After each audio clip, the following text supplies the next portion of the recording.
Isang malakas pong palakpak para po sa ating Panginoon. Muli po tayong tumayo bilang paggalang po natin sa salita ng ating Panginoon. At muli ko pong babasahin yung ating pong teksto mula po sa Romans chapter 12 verses 1 and 2. Babasahin ko po sa New International Version. Therefore, I urge you, brothers and sisters, in view of God's mercy, to offer your bodies as a living sacrifice, holy and pleasing to God. This is your true and proper worship. Do not conform to the pattern of this world, but be transformed by the renewing of your mind. Then you will be able to test and approve what God's will is, His good, pleasing, and perfect will. Pagpalain ng Panginoon ng kanyang mga salita na ating pong nabasa, maaari na po kayong pumupo. Mula po sa talatang ito, ang mensahe po ng Panginoon na nais ko pong i-deliver sa inyo ay may paksang living a life of worship. Natapos na po tayo sa topic na praise at nandito po tayo sa worship. Kung mapapansin po natin sa ating mga tarpaulin ng City of God dito po sa Luzon, ang nakalagay po lagi is Sunday worship celebration instead of Sunday service.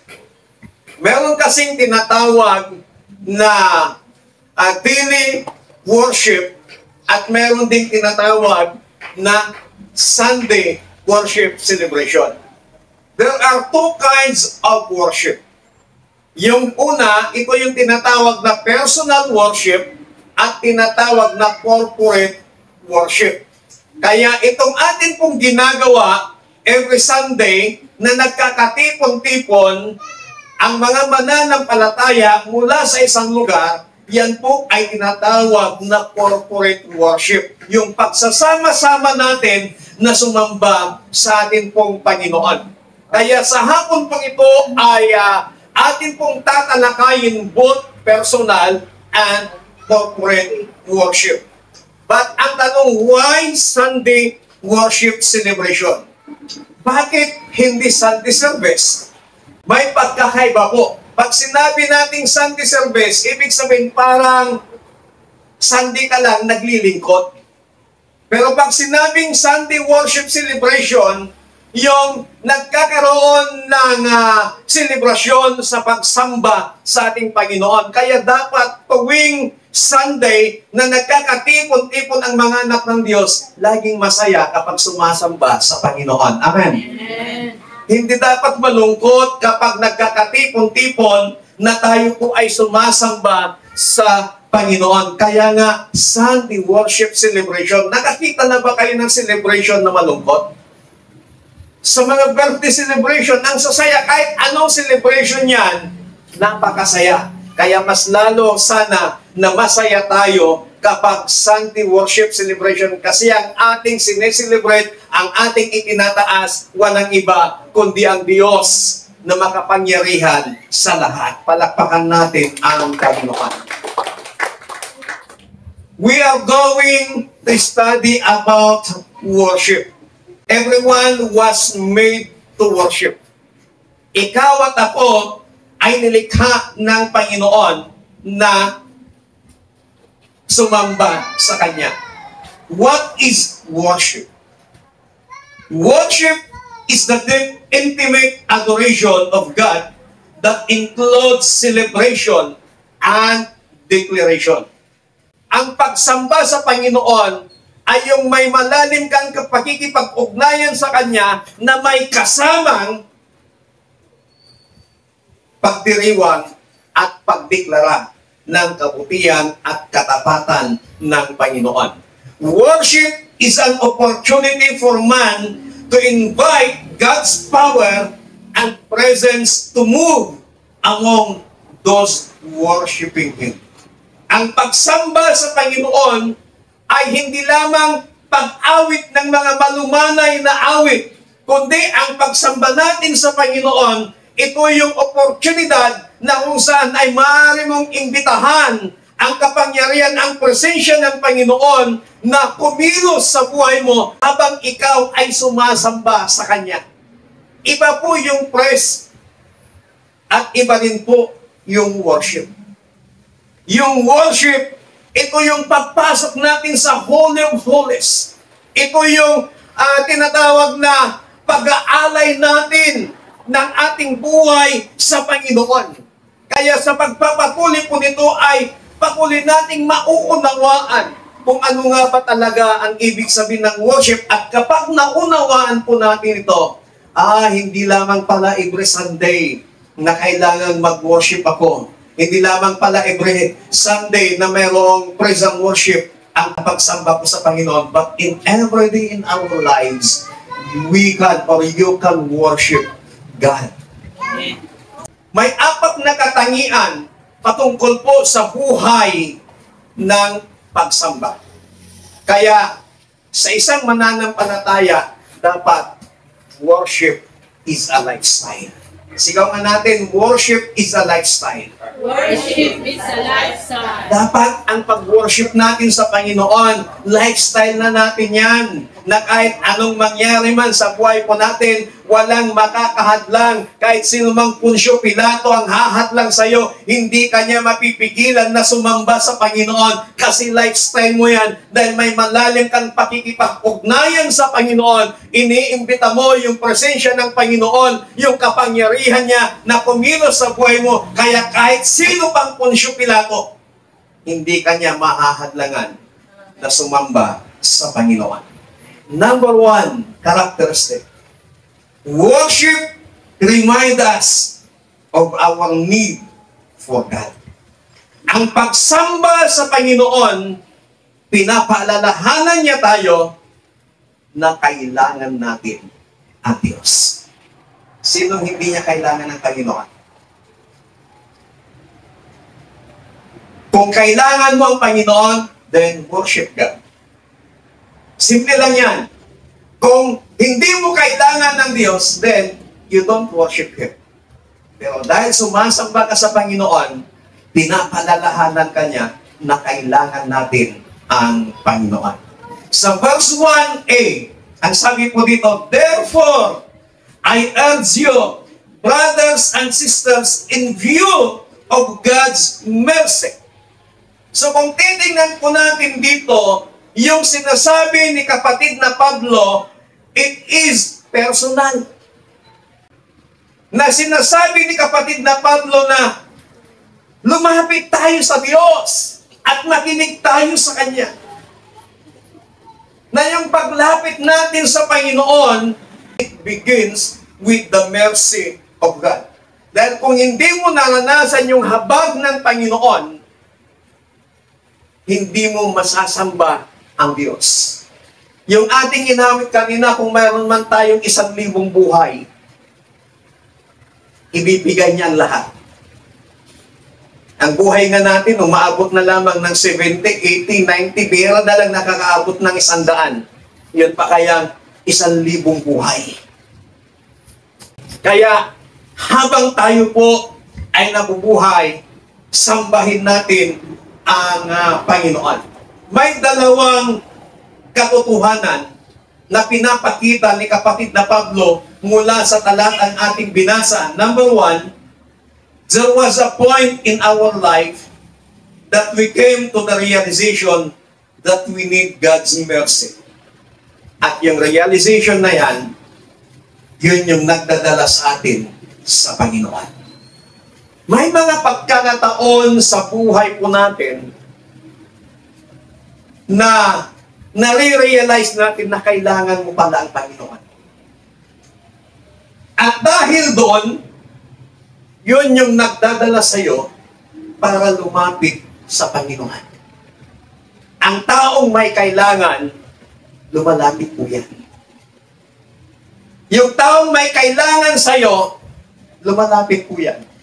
Kaya dahil may kailangan ka sa Panginoon, lumalapit ka sa Panginoon. Sa paanong paraan? sa pamamagitan ng pagsamba natin sa Kanya. Sa pamamagitan ng pagsamba natin sa Panginoon, na habang ikaw ay sumasamba, you are entering into the Holy of Holies. Habang ikaw ay sumasamba sa Panginoon, then unti-unti, mararamdaman mo yung presensya ng Panginoon, mararamdaman mo yung comfort ni God hanggang sa tuluyan. Parang may nabunutan ka ng tinik sa iyong lalamunan dahil tinanggal ng Panginoon yung bigat sa dibdib mo, naranasan mo yung comfort ni God sa buhay mo. That is worship. Amen.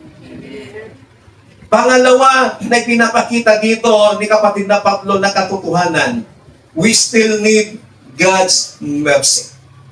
Kailangan pa rin natin ang habag ng Panginoon. Sometimes, we forget that our desire to surrender is a direct result of God's mercy in our lives. Alam niyo yung trending ngayon sa social media, yung nabanggit ko nung linggo, yung isang sikat na vlogger, na meron pong nag-personal message sa kanya, dahil ipinakita niya yung mga achievements niya sa buhay, ipinakita niya yung mga pagpapalang natatamo niya. May nag-message sa kanya, at ang message niya, wow, kaganda naman, talagang pinagpapala ka ng Panginoon. Alam niyo yung sagot ng vlogger, penos pa niya sa social media na panay ang batipos sa kanya ngayon. Alam mo yung sagot niya? Hindi galing sa Diyos yan. Pinagpakuran ko yan. Pinagtrabahuan ko yan. Hindi galing sa Diyos. Tapos mayroon pa siyang isang comment ng sabi niya, parang napaka-unfair daw ng buhay. Na nagpagod ka, nangarap ka, nagsikap ka, nagsakripisyo ka para makamit mo yung pangarap mo. Tapos nung nagtagumpay ka, ang credit sa Diyos. Hindi ba sa'yo? Ang sabi niya. So, yun po yung trending ngayon. So, doon pa lamang, nakakalimutan na niya na kung hindi dahil sa mercy ng Diyos, kung hindi dahil sa habag ng Panginoon, wala siya sa pinatatayuan at wala siya sa natatamo niya ngayon. Kaya tayo po mga kapatid, kaibigan, lagi po nating tandaan na lahat ng bagay na meron tayo, it is just because of the mercy of God. Nakakatayo tayo sa pulpito, it is just because of the mercy of God.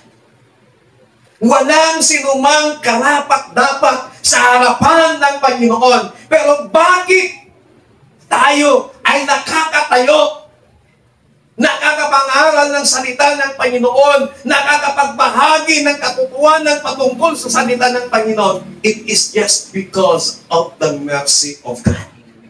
Kaya wala tayong dapat ipagmayabang, wala tayong dapat ipagmalaki, dahil kung wala ang habag, kung wala yung mercy ng Diyos, wala ka, wala tayo sa kinatatayuan at kinalalagyan natin. But because of the mercy of God, ito yung katotohanan na pinapakita dito ni kapatid na Pablo. That's why when we worship God, worship reminds us that we need God. Pangalawa, worship authenticates our faith. Ang pagsamba ay nagpapatunay ng ating pananampalataya. Sa verse 1b, to offer your bodies as a living sacrifice, holy and pleasing to God, this is your true and proper worship. Sa ibang salin ng Biblia, ang sabi niya doon, yung salitang offer, sa ibang salin, ang binanggit niya doon is present.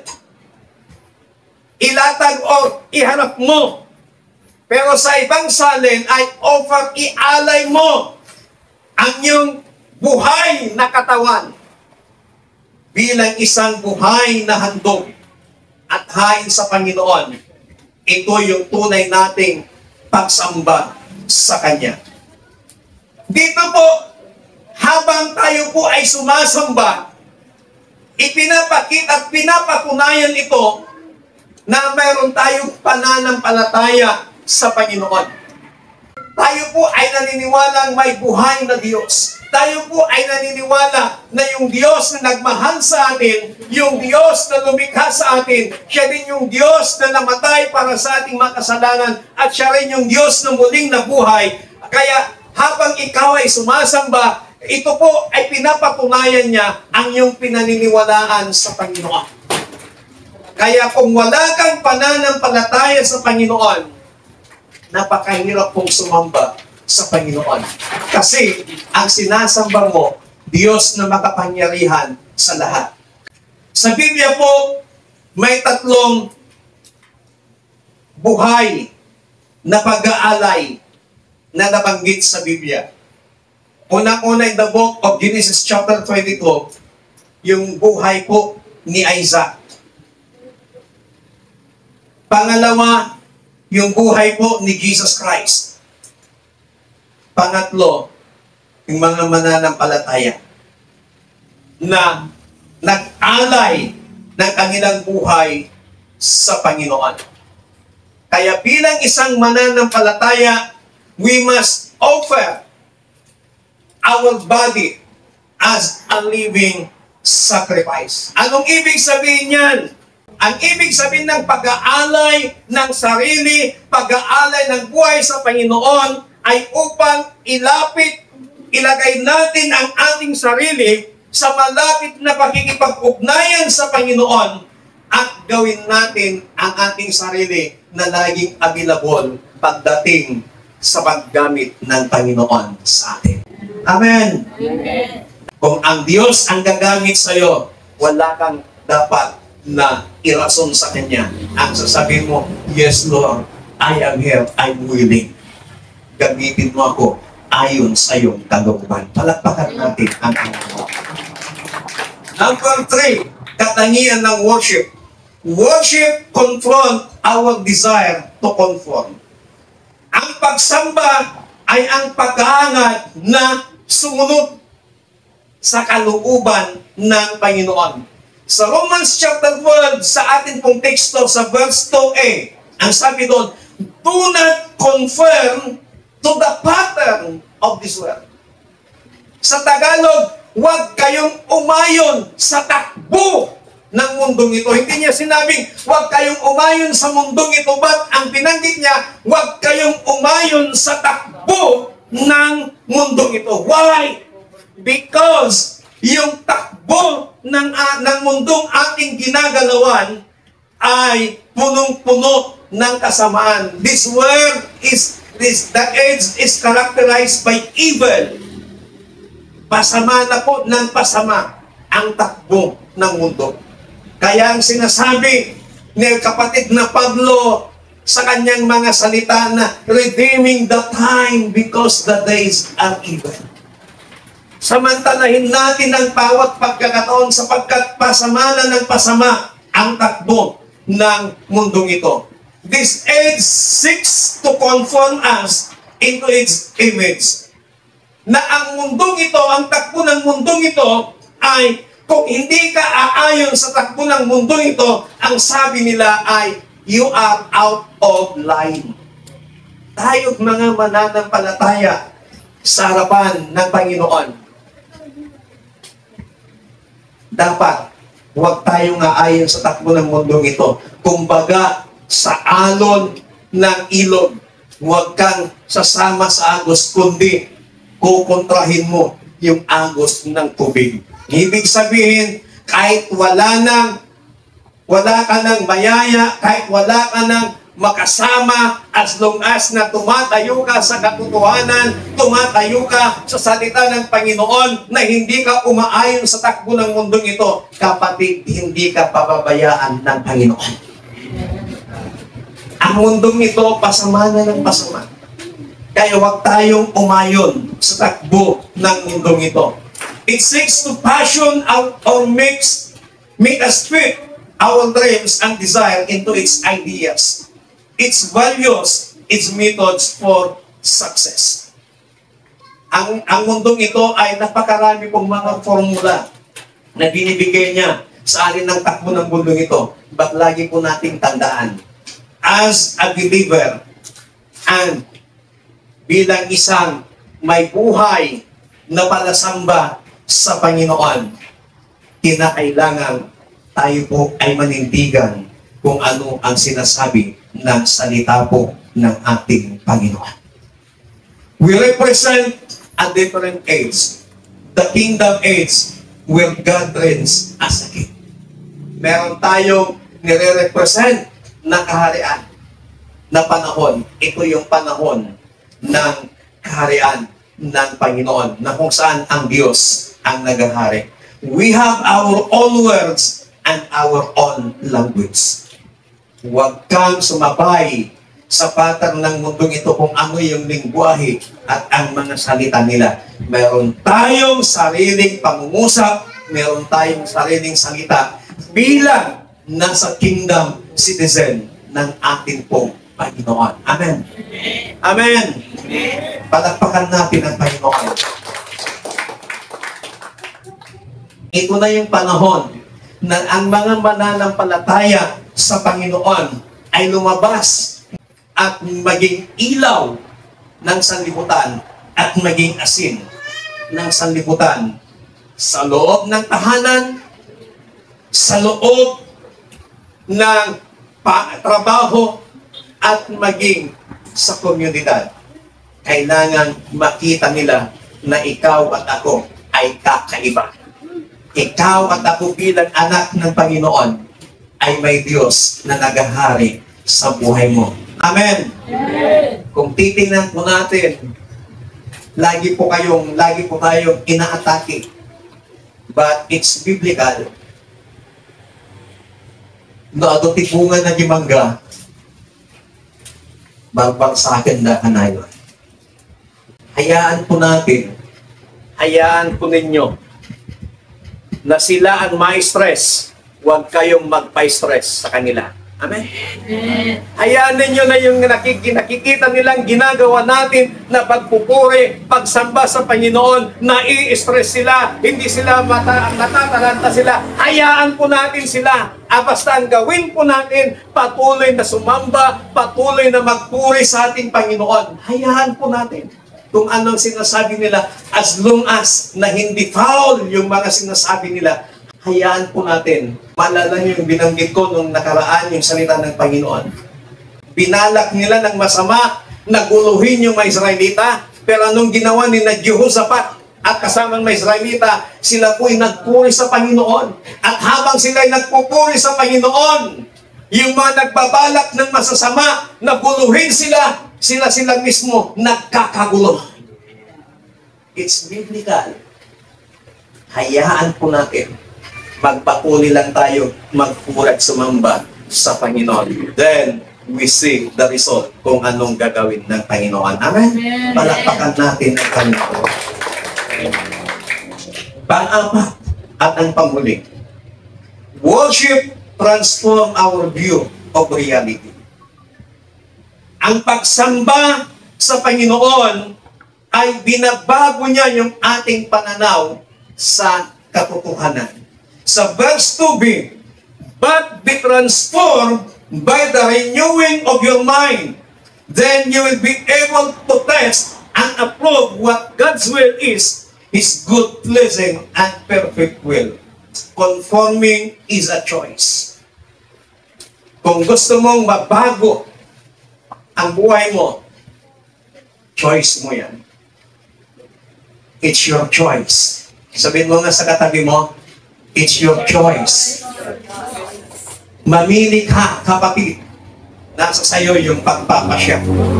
Kung ikaw ay magpapatali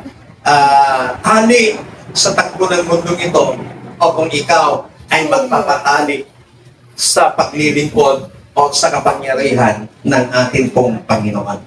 Transformation is a natural process.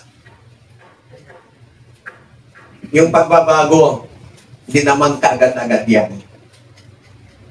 Hindi naman biglaan yan. Hindi porkit nagsisimba ka, ay napakabanal mo na.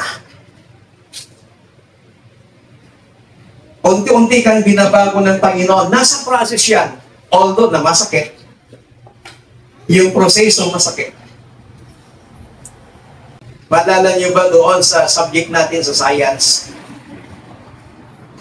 Bago maging paro-paro, yung napakagandang paro-paro, saan nang galing yan?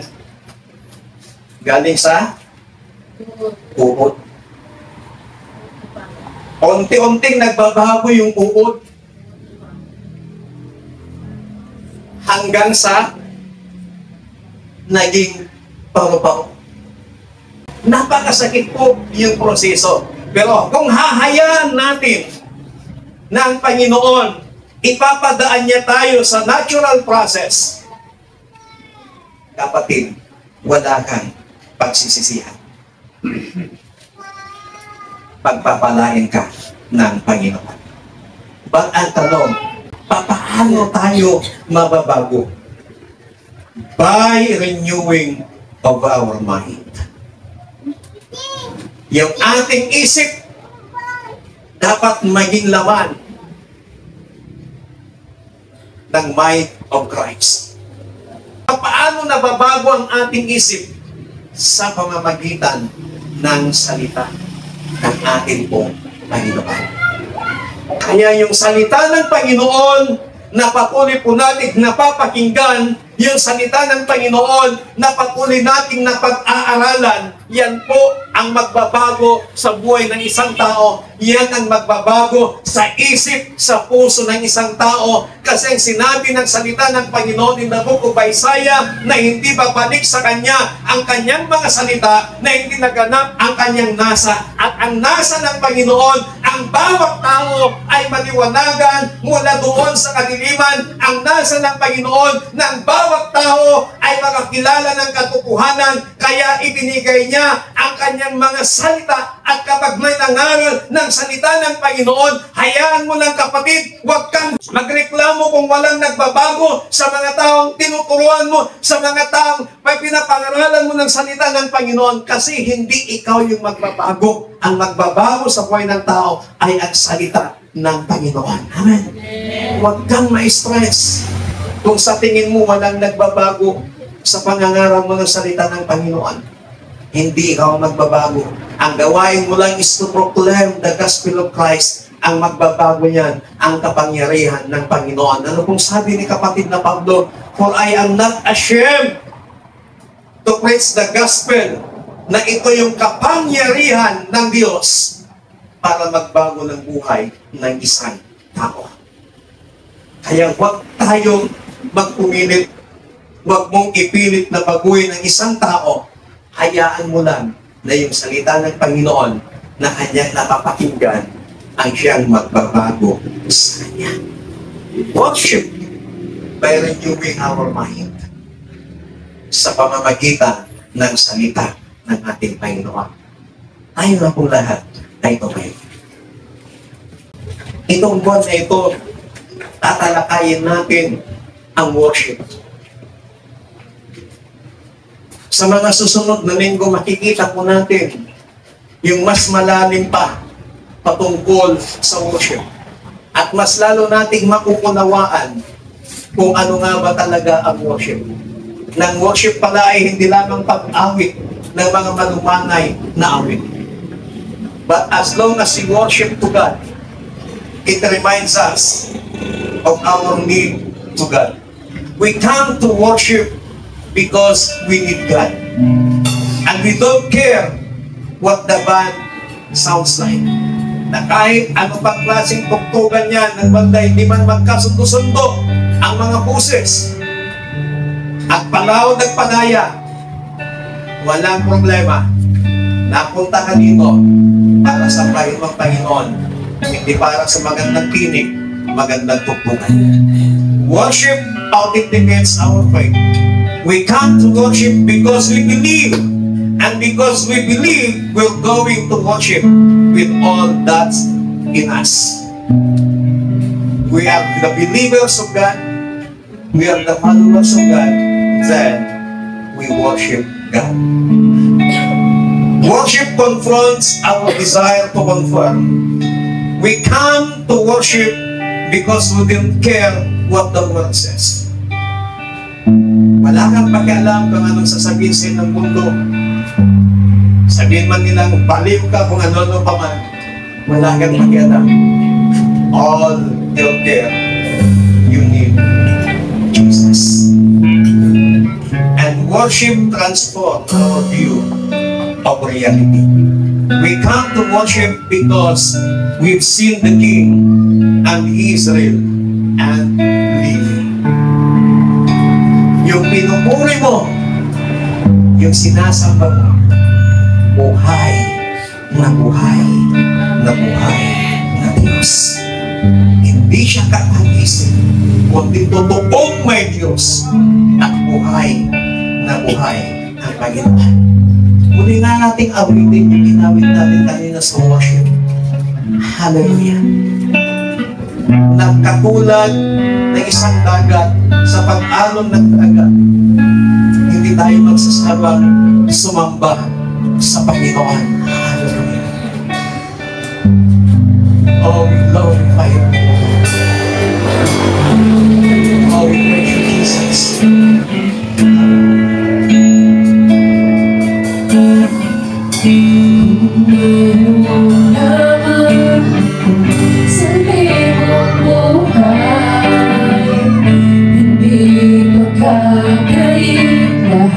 Sa'yo'y ibigay, iyong pamansakit na isang taglay, ilalaan bawat saglit upang ibigin ka ng walang hanggan.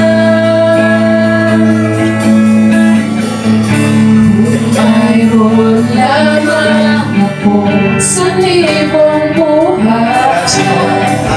hindi pagkakait, lahat sa'yo'y ibigay. Ngayon pamansakit na isang taglay, ilalaan bawat saglit upang ibigin ka ng walang hanggan. Gaya ng dagat na hindi napapagal sa pag-alon, puso ko ay sa'yo nagmamahal. Sa habang panahon, natatanging kayamanan ko'y ikaw ay sambahin. Wagas na pagsintay iyong tinig, kalagit ng awitin.